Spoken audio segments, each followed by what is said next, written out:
Sa katunayan, may isang driver na nagtatanong, paano sasapat ang kita sa pasada upang mapakain niya ang kanyang pamilya? May isang OFW na nagtatanong, hanggang kailan kailangan lumayo upang mapaaral niya ang kanyang mga anak? May isang guro Itanong mo yan kay Bongbong Marcos Bangag. pagkakasahin ang kanyang sahod sa dami ng utang. Minimemorize niya. May isang manggagawa na nagtatanong, hanggang kailan magtitiis sa pansamantalang trabaho? Si Bongbong Bangag, dapat tanungin mo.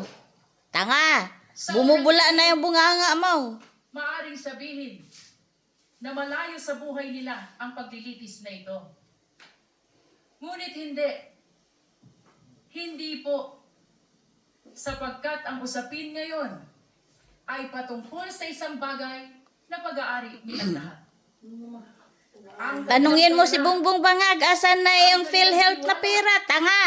Ang kanilang karapatan na maningil ng pananagutan mula sa mga pinuno na kanilang pinagkatiwalaan. Pera ng bayan na pampagamot pang pa-hospital. Ninakaw Bongbong Bangag. Paggamit ng pera ng kumpanya, siya ay pinagpapaliwanag.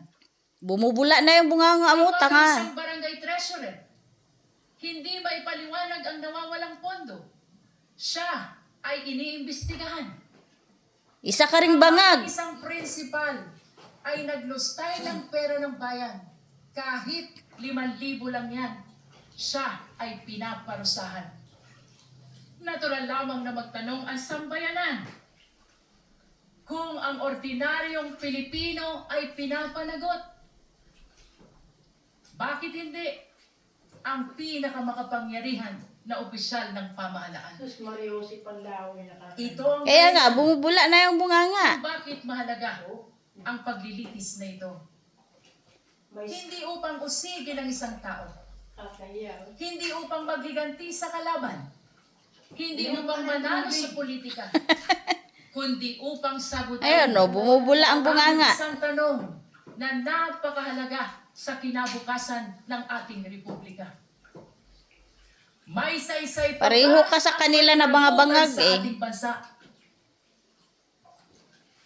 Sapagkat ang kasong ito ay higit at lampas sa sino mang opisyal.